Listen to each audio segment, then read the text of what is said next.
Triplex avec Eric Seban. Bonjour Eric. Bonjour. Bonjour Eric, merci beaucoup d'être avec nous ce matin. Je rappelle que vous êtes trader, formateur et coach. Eric, une semaine décisive d'un point de vue fondamental. Les politiques monétaires vont être scrutées à la loupe par les investisseurs. Décisions qui seront prises aux quatre coins du monde par les principales banques centrales de la planète. Si le ralentissement de la hausse des taux de directeur se confirme, est-ce que cette phase de latéralisation à laquelle on assiste depuis maintenant plusieurs semaines pourrait prendre fin avec une sortie par le haut ? Alors la sortie par le haut, c'est celle qui semble la plus probable si on analyse les graphiques, parce que sur le plan de la théorie de Chartis, c'est comme ça que ça devrait se produire, compte tenu qu'avant cette latéralisation qui dure depuis 3 semaines, eh bien nous montions assez fort.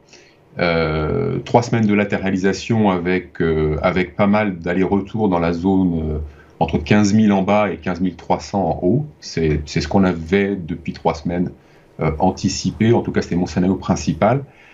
15 320 points haut temporaires, 15 000 supports, on est déjà allé le contacter plusieurs fois, même pas de tentative de passer en dessous.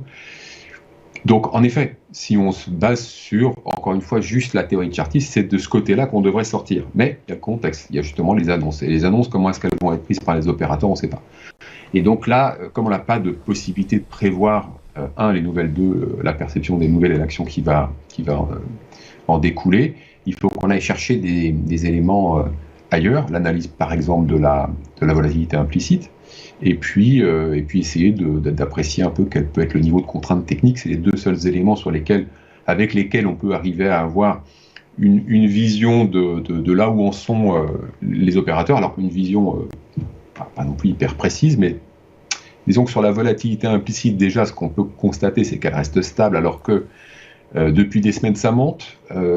Ça veut dire le message que l'on peut lire à travers ça, c'est que les opérateurs continuent de se protéger, ça monte, ça tient en haut, ça ne rebaisse pas, mais pour autant, les protections sont bel et bien en place, il y a de la demande encore. Donc, ça veut dire que si jamais ça baisse, eh bien, le marché n'est pas très vulnérable, en tout cas les opérateurs sur le DAX, je n'ai pas une vision très précise de l'ensemble des marchés, mais en tout cas sur le DAX, on peut considérer qu'en cas de baisse, même si elle survient rapidement, si elle est ample, et puis si elle est temporaire, ce qui est assez probable, eh bien, on n'aura pas d'obligation d'agir du côté de ceux qui sont protégés. Donc ça, c'est un premier élément. Ça va pas, donc ça ne met pas comment dirais-je, le côté n'est pas du côté de la baisse pour cette raison.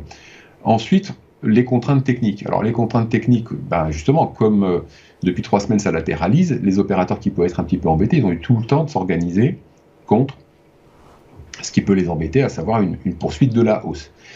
Alors comment sont-ils organisés? Ça, j'en sais rien du tout. Chacun fait sa cuisine en fonction de ses positions. Ce qu'il y a de certain, c'est que si certains opérateurs continuent d'anticiper une hausse, il y aura des achats de call. S'il y a des achats de call, il y a des vendeurs de call, dont c'est le métier, et qui vont être obligés de se protéger en achetant les sous-jacents. Donc ça peut être un petit carburant à la hausse, mais pas forcément une hausse très importante, parce que en fait, mon anticipation est que ça va bouger, c'est sûr. Dans quel sens, on ne sait pas. Vers la baisse, on n'est pas vulnérable. Et vers la hausse, est-ce qu'on aura un relais haussier? Est-ce qu'on va voir les gérants revenir? Non, on ne va pas voir les gérants revenir, parce qu'on ne peut pas, quand on est gérant, investir sur un graphique tel qu'il est là devant nos yeux. Il faut qu'il y ait un repli. Il faut qu'il y ait un repli qui ne se fasse pas trop vite.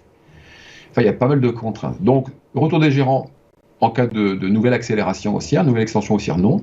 Donc, on va rester avec des flux spéculatifs dans lesquels on va retrouver des acheteurs contraints, principalement, peut-être quelques acheteurs d'intérêt spéculatifs. Bon, ça dépend des stratégies des uns et des autres. Je vois pas très mal le bien fondé de faire encore, de payer en cas de texture, mais bon, pourquoi pas, admettons. Et ce que j'imagine surtout, c'est que si ça monte, ça va être plutôt quelque chose qui va ressembler à ce qu'on a vu ces dernières semaines, c'est-à-dire, en fait, une hausse avec des volumes très contenus, pas tellement d'acheteurs, puis alors pas tellement de vendeurs, en tout cas pas de baissiers qui vont ouvrir des positions de vente à la découvert, pour justement empêcher que ça monte. Donc ça peut monter avec peu de volume, ce qu'on a vécu ces derniers temps.